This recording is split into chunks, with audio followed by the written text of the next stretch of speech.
change and building social change movements, then we need to change as new circumstances present themselves. And this is what we've done. So we're inviting the other mayoral candidates, and I will call them up individually, but we'll begin with the other mayoral candidate who is in the room and who is sitting on stage, Dion Renee, to make her way, if you are able, yes, to engage the questions, to do a brief intro similar to others, and then to engage the questions. And a question I have for you, Dion, is I know you've been listening to the questions, so whether or not you want to just do a response or you want the individual questions asked again. I welcome the community's questions. We should be engaged and inclusive. So we definitely will, but there were some predetermined questions that we wanted to put to all of the candidates. Yes, I welcome them. Okay, thank you. Oh, thank you. So, if you are about inclusivity, you know my name already. It's Dion Renee. I am your Toronto mayoral candidate. You haven't heard about me in the media because that's on purpose. I'm a person who's interested in ensuring that we all have the ability to live and thrive. And if we say we're progressive, then be progressive. If we say we're inclusive, then be inclusive. If we say we're about centering issues of housing and homelessness, that's what we need to do. It's not about amplifying the candidacy, but amplifying the crisis that we're in currently, and that is housing. The crisis that we're in right now, and that is homelessness. And yet still, they have not been appropriately addressed. I want you to pay attention to this table. The names that were sitting at this table were directed by Jennifer Keesmack to get up and leave, and they left. Does that even make sense? Why would you leave when a status quo candidate tells you to get up and leave? You're just following the status quo. If we're about to do something progressive, then be progressive. My platform is the most progressive, inclusive, accessible, viable, and innovative platform out there. We've heard a lot of it already because it's been appropriated by many candidates. The co-ownership of properties, which means the City of Toronto and you can own property together. That allows people to get in on the housing market. How do we do that? If we agree that the CBC and the Toronto Star are accurate, that means there are 8,000 houses or homes, units that are now defunct, not in use. Why are they just sitting there? They're assets that could be turned into housing. So let's turn it into housing. And how we do that? We do that by inclusionary measures. The brother mentioned inclusionary measures. I want to get to that when you get to direct your question, but this was kind of the opening to tell you a little bit about who I am. But specifically, I want you to go online and look at my name. My first name is spelled all uppercase letters, D exclamation mark, O-N-N-E. It's literally like that on your ballot. It's number 28. If you don't remember my name, know that it's the one with the exclamation mark. That's all you need to know because I'm always advocating, fighting for, with, and on behalf of our rights to protect our interests and our rights to ensure that we all have the ability to live and thrive. Thank you. And now we will take a series of questions from the floor. So Taylor, and we can get to the questions because we have had the preamble. Hi, Dion. Hi. What concrete policy direction will you provide to address the shelter crisis and prevent people from entering or re-entering shelters? And how will you present the issues of homelessness to the public in a way that avoids scapegoating and engenders a compassionate and inclusive response? Exactly. It starts first with mindset.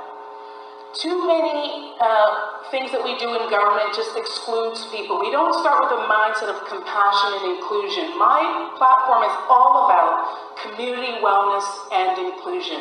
I've been saying that throughout this candidacy. How do we get to community wellness? Community wellness is not a silo thing. It's a whole picture. Looking at the whole picture, how do we incorporate various needs that helps people to be where they need to be so they feel that they have the ability to live and thrive? When we're looking at homelessness specifically, I know that there are many people in the room here that we've worked together to help people to get shelter and housing. And I know that there are many steps that are included in that, including the need of compassion. I believe that we need to implement into our policies and procedures certain things that are not involved at all in policy making. That's compassion competencies, inclusion competencies, cultural competencies, and competencies that make sure that people actually feel like they're getting access to services. We're not assisting people to get into housing in the way in which we could assist people because we're not patient with them. There's an expectation out there that homeless people are poor, or are drug users, or are people that are, quote, as somebody said earlier, this is a crazy event. This is not language we should be using. We should be using language that is actually focused on the wellness of society. So how we do that is actually starting with the mindset. And then when we do that with government, we're the example of what a livable city is. Thank you. Great. So you heard of the gamble. There's funding that goes to community housing for rent subsidies, but there's no sustainable recipe. There's big pocket funding right now for repairs, but there's no multi-year plan. What's your plan for sustainable funding for community housing? Well, first and foremost, and I said it when I ran in 2014, we're not assessing numbers. And this is why on my platform you see that I talk about reallocation of resources. This is fundamental in order to know how we should be directing our resources. And when you're looking at Toronto community housing, there's again an exclusionary measure. People lumping them into a group and saying they and them, and they're part of community. The bigger picture is they're part of community. So why are we excluding people in this fashion? If we set up our rental housing to go towards income, so all the units that the City of Toronto owns, by the way, we're the largest landlord holder in all of Canada. If we set up our rental housing that specifically we actually keep it rent geared to income, then we really solve a lot of problems that people face in their housing. But instead, we follow the Residential Tenancies Act that allows people to be wildly coyote with how they charge for rent. I think we need to bring back that, and I think the City of Toronto can actually be an advocate with the province to ensure that there is rent geared to income that is implemented and mandated into the policies, but moreover, that what we need to do with some of the properties with Toronto Community Housing, again, it's through my housing plan, which I use a hashtag, it's JPOP-Toronto. So that's hashtag J, P as in Paul, O, P as in Paul, Toronto. Look it up, a lot of the information is there, and of course I use YouTube as my platform because it's inclusionary. It allows closed captioning for people who are deaf and hard of hearing, and it allows audio for people who are blind or low of vision.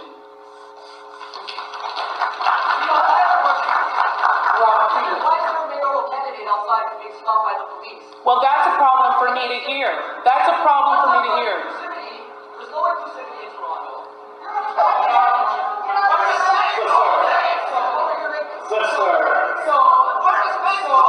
I would agree with you, brother. Who is the mayoral candidate that's being stopped by the police? So is Faith Goldie an inclusive? Is Faith Goldie an inclusive person? We have a question on the Yes. Yes, brother. Thank you for asking. If you can just please just respect the speaker to hear.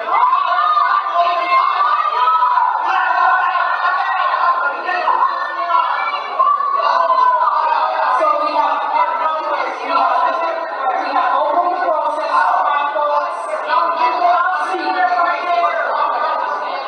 when we have Sister Dion respond, please. The problem always exists when you elect people who are not there to serve the public. We have access to implement inclusionary measures, but we don't. Why? In the last election the last council, we had 44, in the last,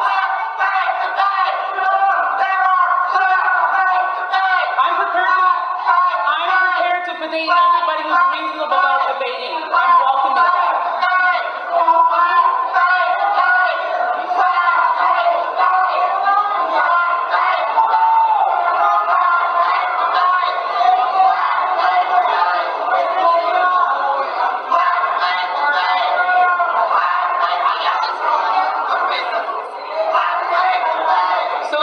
to answer your question, brother, when you look at inclusionary measures and people don't elect people who will implement those measures, then we never get them addressed. We had 44 councillors that were elected to council, and they did not implement the mandatory inclusionary measures in new development. So when I say to you, why do we elect and re-elect the same people who are not doing the job that you expect them to do? You have to ask yourself, why do we do that? Why do we allow labor councils and whoever to direct us as to what we should think? Why are people taking actions to investigate things for themselves and be rightly informed? The point is, inclusionary measures are there. They're just not being implemented by council. And you need to elect people who are actually progressive and who will do it. It has nothing to do with courage and everything that has to do with being hired, elected, empowered to do a job.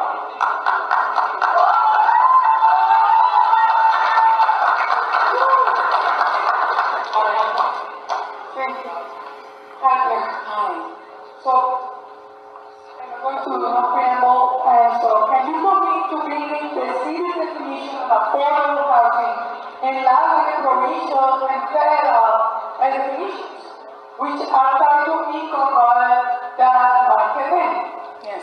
So the federal definition, because some people are saying there's no definition of affordable housing. Yes, there is. The federal government has made a definition. The definition is if you're paying affordable housing is considered to be 30% or less of your total household income before taxes. That's what's considered to be affordable housing. I don't use that term, affordable, because it is a relative term. We do have an example that the government uses when it gives its definition, but I say we should be calling on the government to identify housing as a right, to make that legislation, and not just talk, but actual legislation under the Human Rights Code of Canada and under also our, when you're looking at the, what is the one, the other one, the Canadian, thank you, the Charter, so that people are not discriminated against in getting housing. The other problem that we have with regards to the definitions is that we keep failing to include accessibility. Many properties are not accessible, so people are actually shoved to certain corners of the city in order to live. And that's not being inclusive. That's not being part of community. That's being exclusive. So when we look at big pictures, we need to look at accessible housing, because I believe that definition is a true definition of the type of housing that we need. And if housing is a right, then let's make it a part of legislation. Thank you. And the final question from Emily.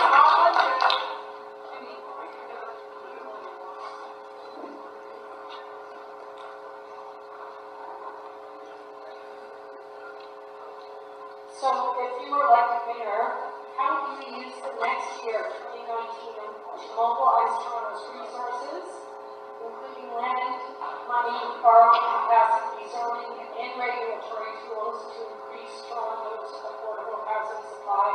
And how do you know you are on the right track? Yes. So again, I'm using the term accessible housing. Language is everything, and again, mindset, language, all these things are important.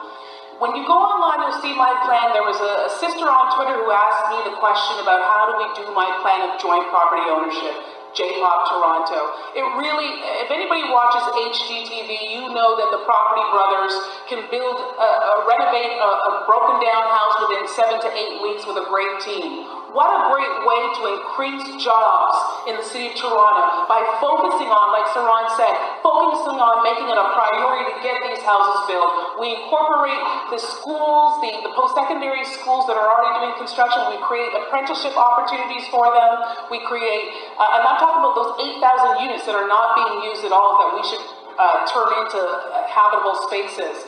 We actually will allow for people to feel that we are actually thinking about that. I think 8,000 houses, literally, if we do it HGTV style, can get accomplished within 5 months. I really do. If we allow to hire the staff that we need to do that. Now, when you ask about how do we afford it, it goes back to reallocation of services.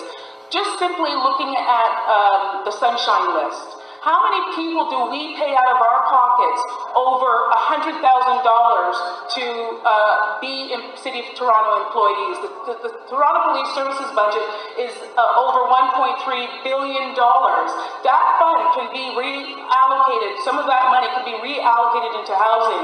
TTC, you've got a lot of people who are staff employees, again, making $200,000, $300,000. We need to cut some of those wages to make sure that we can actually do the things that the city needs. That means accessibility. That means housing. That means transit that's reliable, available, and ready to take people from A to B and fare-free. My fare-free transit plan is #FareFreeTTC. It's all there. We can do this. We're elected to do things to ensure that people have the ability to thrive. So then let's just get it done. That's as simple as that. For those of you who are in this room or listening who don't see how it can be done, move out of the way and let the rest of us who see how it can be done get it done. Thank you,